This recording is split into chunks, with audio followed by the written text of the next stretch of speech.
All right, yet another brilliant episode bringing you some amazing speakers right here on the sidelines of the MMC. This is the 7th edition, day 2, and we're in line with the theme for this year's conference. It's all about building bridges for equitable trade. This is across the continent and of course globally. And my next guest is someone who's quite interesting, very diverse portfolio in terms of things that he has done. We're going to get into a few of those. But I was just listening to him, and I'll start with the fact that, you spoke about God, right? And I found that very interesting. You did give a lot of presentation and, touched on different things, commitment and discipline and all of those different kind of things. Ladies and gentlemen, Banky W, first and foremost, right? Before we get into all of that, how's your journey been? Because we've seen you transition from music to politics.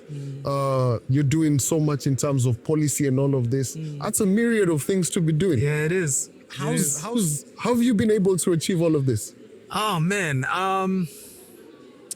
First of all, thank you for having me on the Sidelines podcast. It's a pleasure to be here. How I've been able to do all of this, I think, first and foremost, I would honestly attribute it to the grace of God. Yes. And that's because that's just the foundation of who I am. All that I have, He gave me. All that I am, He made me. And so that's really the foundation that my life is built on, because we all go through storms. We all go through tough times. We have wins, we have losses, we have mountain high experiences, and we have the trenches of the valley. But it's really my faith in God that has kept me through those seasons, yes, whether good or bad. And so I would always have to start and end there. And then you have a bunch of things in the middle, going off of this tangent on God, there's a parable in scripture about the talents, right? So it's like the master gave one servant 5, one servant 2, I think, yes, or 3, and then one. And he gave each a number of talents according to their capacity. Yes. And then they go out and they invest those talents and basically double that and bring that back. And then the one who was given 1 just holds on to it. And the moral of that story always said to me that settling for what you've already been giving is failure, is mediocrity, right? So if all I ever did was sing because God blessed me with the ability to sing and make music, yes, and went home, then that is failure, because I've not done anything more with what He's given me. So that's always been my mindset, is to say, okay, first you are a musician and artist. So, okay, then can you use that platform to build a record label? And from a record label, can you use it to build an actual company and go beyond just the record label thing and do communications and marketing and that kind of thing? And then can you get into filmmaking? And from filmmaking, now you have a series of experiences as an entrepreneur, yes, where you're going through some of the pains that people in Nigerian and African societies are going through in trying to build businesses.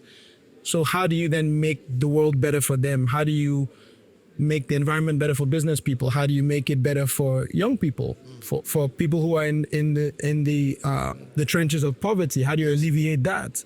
And you alleviate that through policy and politics. So I ran for office. I didn't win the election, but I did. Yes. Amen. We ran a great campaign. It was, we helped a lot of people. We impacted a lot of lives. And we've done some work with organizations that are in the policy space. So we've worked with One, we've worked with the European Union in Nigeria, we've worked with Enough is Enough, we've worked with a whole bunch of organizations on the policy side and on just trying to play a role policy-wise in making the environment better, yes, for businesses, better for young people, better for people who need just a leg up to find their way in the world.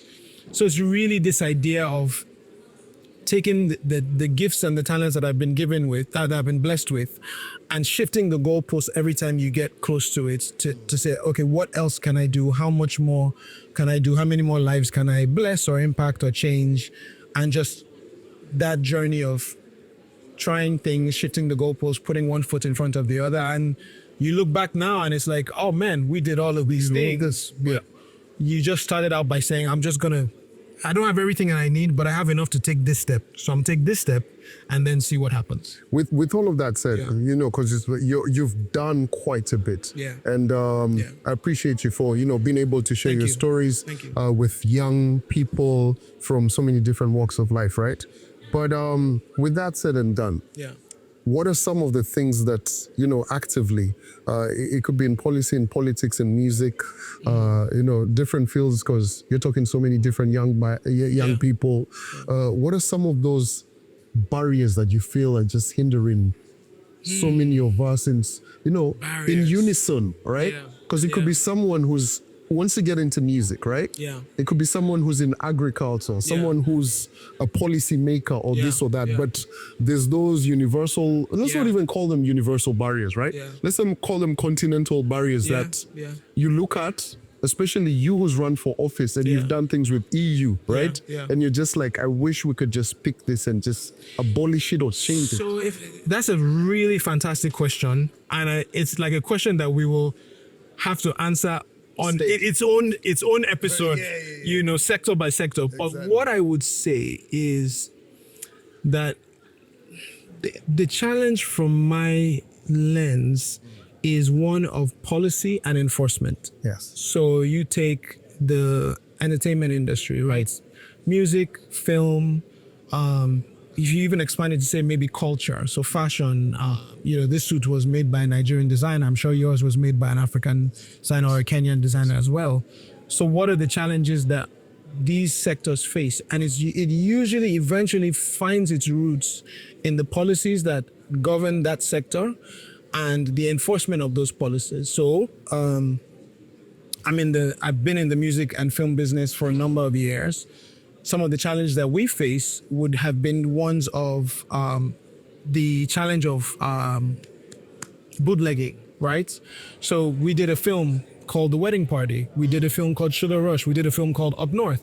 These were all phenomenal films. They spent a lot of money. Yeah. Did pretty well in cinemas, did well on streaming platforms as well. But then you're driving in traffic and you see somebody carrying a bootlegged version of your film in traffic What's as that you're feeling driving. like And when you're driving, it's right? demoralizing because it's like, man, you know how much you invested and how much you're hoping to kind of project to make back to do this again. Yeah. And then you see it just going for, and you have no trace on the original because you can't invest. The bootlegger selling something on the streets is just a hustler trying to make a living. But there are, people who have these factories that are burning your films, burning your music. I can tell you a story, and that's on the almost like the private side. But then you also have the public sector side of things. So we did a film called Sugar Rush, which, and I don't want to say too much, but it was yanked out of theaters because somebody in the levels in the hierarchy of government at the time just got it in his ear. He was a chairman of a security agency. And he got it in his ear that we were making fun of the security agency. Now, first of all, we weren't. Yes. We were just doing a film. And you know how you do a film where like maybe there's a corrupt FBI agent and there's a good one. And at the end of the film, the corrupt one is arrested. It's just a film. It's society. It's society. Yes. But we had this guy issue orders to get our film yanked out of, while we're in the middle of a record-breaking run. The film was pulled from theaters. I was summoned to Abuja to go and face an interrogation for hours on end in the security agent's office where I was being threatened, my life, my livelihood. They're going to destroy our companies. They're going to do this. My family will never succeed. All because he didn't even see the film. He just caught wind of it that, This and such and this such. is what these stupid young filmmakers are doing. So you have an environment that feels like it's rigged against the young person who is trying to make a way and invest in business and following, where on the surface you really want government to be in the business of empowering these sectors and holding people up. Because government is essentially supposed to create a conducive environment for people to do business. But what we have, unfortunately, is in a lot of instances, the same administrations that are supposed to kind of prop you up and hold your hands and say, we're going to make this better for you, sometimes are the ones with the hammer that are squashing the very dreams that you came to the table with. And I could tell you stories upon that. I don't want to use this as I said. I'm not using this to throw stones at government. What I am saying though is that we need an enabling policy environment with administrations in African countries that get it. Like, you cannot have a conversation about development in Africa today and about jobs if you're not talking about the creative and the cultural sectors. You really can't. Nollywood alone is the second highest, according to reports by the UNESCO and shows of the world. Yes. Nollywood alone is the second highest employer of labor in Nigeria. If you remove the government, obviously, Yeah, of course. and the agricultural sector. Yes. The next is Nollywood. So you can't have a real, and that's just the film business. That's not music. That's not fashion. That's not food. That's not anything else in culture and creative sectors. But you can't have a conversation about jobs if you're not talking about the sectors that young people are thriving in, despite not really receiving that enabling environment. So how do we get people on the public sector side of the table that get it, that understand that, hey, this is part of the way that we get these countries on the road to But what's the disconnect? Because this is a problem, I can tell you, across the continent. And I'm glad that you're a creator who's been able to earn a living from music. Yeah. And you've come from music and gone into film. Yeah. You've earned a living from that. Yeah. So you've been able to monetize your craft, essentially. Yeah. But you know, on the continent, creators are not getting paid. Yeah, so Right? so for me, the when you identify a problem, the first thing is that you say, okay, what is my role in this problem, or what can I do about it?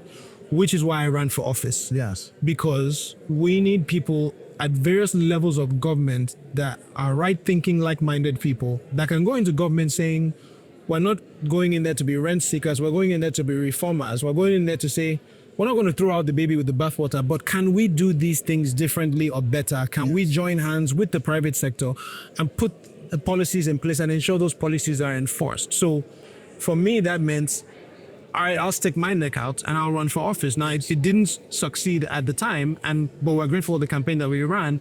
But my hope is that we've inspired enough people to say more of us need to cross the aisle and run for office, so that we have people that are local government chairmen and representatives and senators and people at the different levels of government that can say, okay, you know what, we're going to go in and we're going to work on this sector, this sector, this sector, and we're going to do X, Y, Z.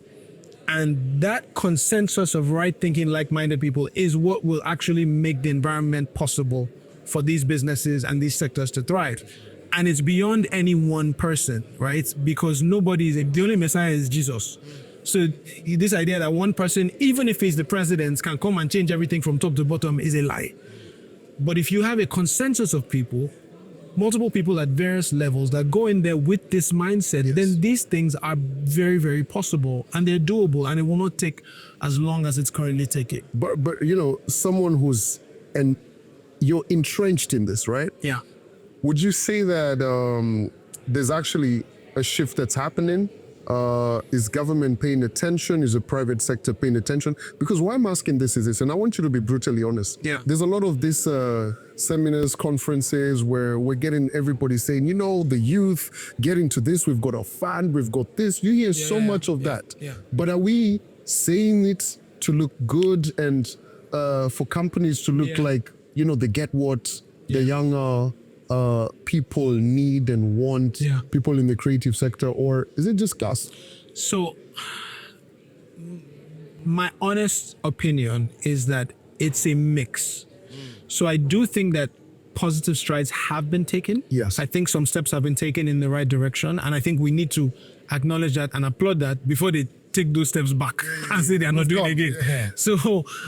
So I think that yes, we're seeing some positive strides. We're seeing governments across various African countries start to wake up and pay attention. Yes. We're seeing institutions like the World Bank and the IFC come into the picture to say, hey, let's pay attention to these sectors, let's make some money available. But I think that there now needs to be some work done to make these sectors talk to each other. Yes. Where if you have a fund available for the creative sector, it's one thing to make a fund available. It's another thing for people in the sector to even know how to access it. To even know about it. To know about it, to know how to access it, to have their structure in order so that they can actually qualify for the fund to come and help them scale up their businesses.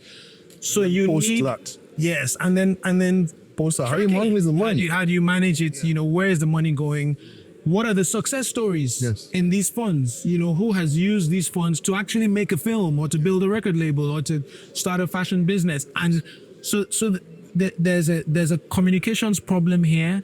There's an amplification problem here. There's an understanding problem here that now needs to be addressed, because if they're paying attention enough to make these things available, so now can we get people in the room who can kind of speak both languages and make these worlds come together? So your people in the World Bank or the IFC or the Kenyan government or the Nigerian government, that they know that these sectors need to be empowered is a fantastic thing, and we want to applaud that. Yes. But we now want to say, put somebody or put people at the table that understand the sectors and understand the policy language, so that so we can really get, because it's one thing to announce that you've made $1 billion available for people in creative and cultural sectors, but if we don't have people that have actually accessed it and understand it, if we don't have success stories, if we don't explain to them how to set them up for that success, then it just ends up being another announcement and another press release. And for goodness sake, we don't need any more press releases or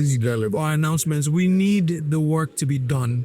And so it's a challenge, one, to people who are in the public sector to say, draw people in the room. It's a challenge to those of us in the private sector as well to say, fight your way into the room. Yes. And let's build a bridge big enough for many people in these sectors to cross over, because now you'll be talking jobs, you'll be talking development, sustainable development, you'll be talking alleviating people out of poverty. Listen, we've seen the music business come and pull outliers up.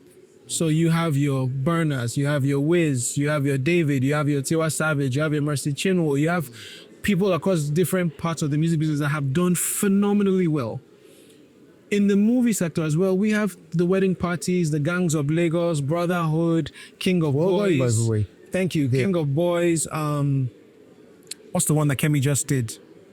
I'm drawing a blank. Kemi Adesiba is phenomenal. Yeah. Anyway, you have these outliers of success, right?